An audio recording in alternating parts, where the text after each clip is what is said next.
Shalom Bapak Ibu, puji Tuhan, kita kembali akan mendengarkan dan merenungkan dari pembelajaran kita tentang gereja yang ada di Smyrna. Saya berharap kita terus antusias, dan kalau saya boleh mengulang sedikit lagi, di dalam Kisah Para Rasul pasal 14 ayat 22, kata kesusahan menggunakan kata Philipsis. Ini yang dipakai juga di Kisah Rasul pasal 14 ayat 22. Di tempat itu mereka menguatkan hati murid-murid itu dan menasihati mereka supaya mereka bertekun dalam iman, dan mengatakan bahwa untuk masuk dalam kerajaan Allah kita harus mengalami banyak sengsara. Jadi berbeda sekali dengan banyak pengkhotbah yang hanya mengkhotbahkan dampak ikut Tuhan, diberkati. Tetapi kita harus lihat bahwa untuk orang bisa masuk dalam kerajaan surga, di sini dikatakan kita harus mengalami yang namanya banyak sengsara.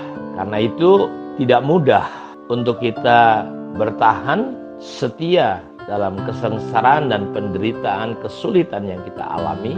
Seperti gereja yang ada di Smyrna, mereka mengalami kemiskinan, dirampas harta mereka karena mereka meninggalkan kepercayaan mereka yang lama dan mereka mempercayai Tuhan. Mereka mengalami aniaya, bukan sebaliknya, berkat. Tentu kalau mereka nggak memahami kebenaran ini, proses ini mereka akan mengalami kesulitan. Dan saya mau beritahu bahwa salah satu penyebab mereka bisa kuat adalah karena ada teladan yang mereka bisa contoh dari seorang yang bernama Polikarpus. Bagaimana dia memberi teladan, arti, makna tentang mempertahankan iman, kesetiaan, setia sampai mati. Polikarpus dikenal sebagai seorang hamba Tuhan yang mati syahid, dan sebelum kematiannya dia ditawarkan sebenarnya untuk menyangkal Yesus, dan dia akan dilepaskan dari kematian seandainya saja dia mau menyangkal Yesus. Tetapi dia berkata, dan Polikarpus menjadi teladan bagi gereja yang ada di Smyrna. Dia berkata, selama 86 tahun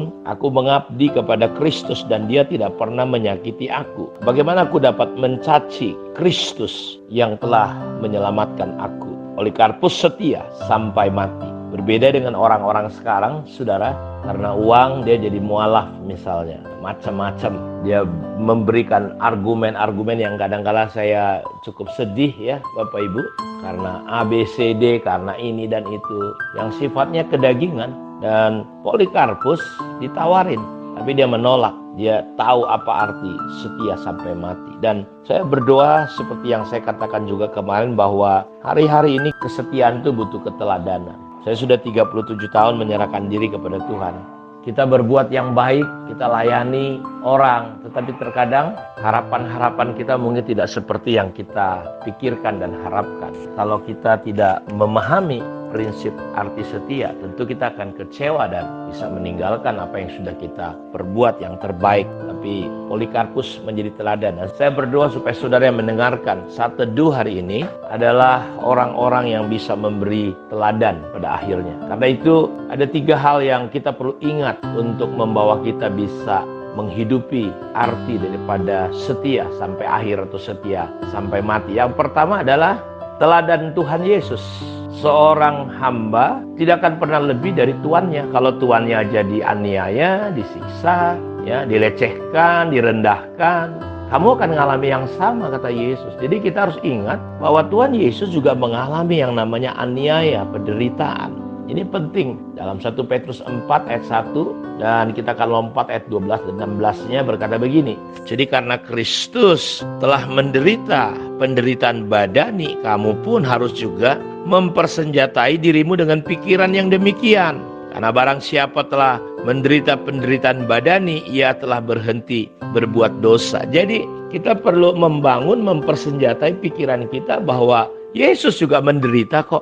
Bahkan penderitaan yang dialami dia tuh melebihi apa yang kita alami. Dalam pergumulan kata kita belum sampai mencucurkan darah. Dia bergumul sampai mencucurkan darah, keringatnya berubah jadi darah. Dalam ayat yang ke-12 dikatakan, saudara-saudara yang kekasih, janganlah kamu heran akan nyala api siksaan yang datang kepadamu sebagai ujian, seolah-olah ada sesuatu yang luar biasa terjadi atas kamu. Sebaliknya bersukacitalah sesuai dengan bagian yang kamu dapat dalam penderitaan Kristus, supaya kamu juga boleh bergembira dan bersukacita pada waktu Ia menyatakan kemuliaannya. Berbahagialah kamu jika kamu dinista karena nama Kristus, sebab roh kemuliaan yaitu roh Allah ada padamu. Janganlah ada di antara kamu yang harus menderita sebagai pembunuh atau pencuri atau penjahat atau pengacau. Tetapi jika ia menderita sebagai orang Kristen, maka janganlah ia malu, melainkan hendaklah ia memuliakan Allah dalam nama Kristus. Jadi, kalau kita bisa mengambil bagian ketika kita setia dan harus mengalami penderitaan karena Tuhan,